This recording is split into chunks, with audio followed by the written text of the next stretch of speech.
Ladies and gentlemen, please welcome our next speaker, CJ Grace. Welcome. Thank you, Lakeisha. Well, I'd been living a charmed life, my dream job with the BBC as a journalist in Britain, then a transfer to work for China Radio International in Beijing, and a fairy tale falling in love with an American I met there. Our 25th wedding anniversary was the best one ever, spent in Hawaii. Little did I know that just 2 years later, both my marriage and my health would be in tatters.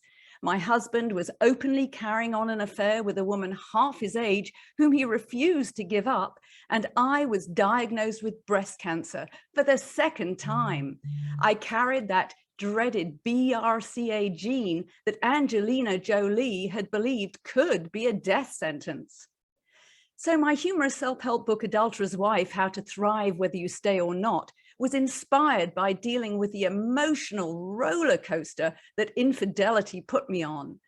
My staunch belief that the best revenge is to get past the need for it became the mantra of that book. When I was diagnosed with cancer for the second time, I began writing my second book, My Wild Ride, How to Thrive After Breast Cancer and Infidelity. My cancer mantra was, information is power. I couldn't rely on my husband's support, and I had to be my own advocate. My journalism skills, though, came in handy to research treatment options. I negotiated a less toxic chemo cocktail for my triple negative tumor than my oncologist had originally planned, substituting carboplatin for adriamycin. I refused the double mastectomy that my surgeon recommended, opting for a lumpectomy.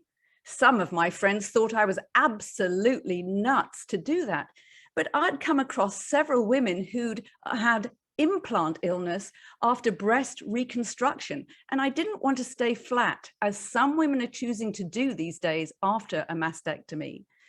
And for my particular circumstances, the survival statistics didn't seem too different between a lumpectomy and a mastectomy. A more dangerous aspect of my BRCA gene profile was the increased risk of ovarian cancer, which has much worse survival rates than breast cancer. I was advised to have my ovaries removed right away, but I waited to do this till I'd gone through menopause to avoid being slammed into it artificially. Until then, I had regular ultrasounds of my ovaries and the CA125 blood test. I didn't go for a full hysterectomy as some BRCA women do because I wasn't keen on some of the potential side effects. I also read a lot of books about breast cancer. One had an unforgettable title, Dress to Kill: The Link Between Breast Cancer and Bras, by medical anthropologist Sidney Ross Singer and his wife. They claim the link between bras and breast cancer is stronger than that between smoking and lung cancer, and they make a convincing case in their book. Sadly, mainstream cancer groups won't accept this incriminating data against bras. Instead, they point to one study that was done in 2014 that showed no link between bras and cancer. But that study had no control group, no group of women who did not wear bras. Well, according to the American Cancer Society, the 5-year survival rate of non-metastatic early-stage breast cancer is close to 100%. That being said, cancer can be a crapshoot.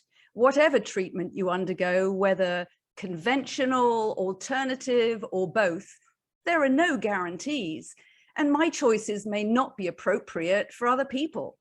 I'm not a doctor, so I would never tell anyone else what they should be doing.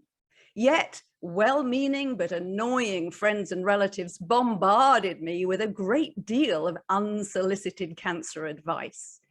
Some of them insisted that the chemo and radiation I was doing was toxic and wouldn't work.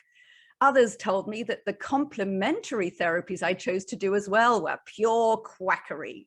people would get as worked up and evangelical about alternative versus allopathic medicine as folks do about politics and religion. I would have needed more than 72 hours in a day to take up all the anti-cancer stuff people insisted I had to do. Breast cancer, on top of my partner's infidelity, taught me that I had an expiration date and that nothing is permanent. So many people put off doing what they really want to do until tomorrow, and tomorrow never comes.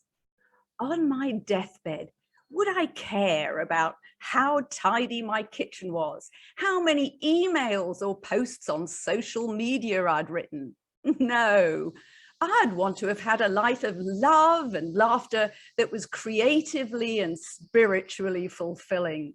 I would want to have found my purpose. So I hope you've enjoyed, or at least got something useful out of what I had to say today. I'm CJ Grace, and you can find out more about my work and access some free resources on cjauthor.com. That's cjauthor.com. I'm so grateful to the amazing Gigi Sabat. Gosh, you're such a powerhouse of a woman, Gigi, and all the sponsors for putting on this cancer conference and inviting me to be a part of it. Thank you so much.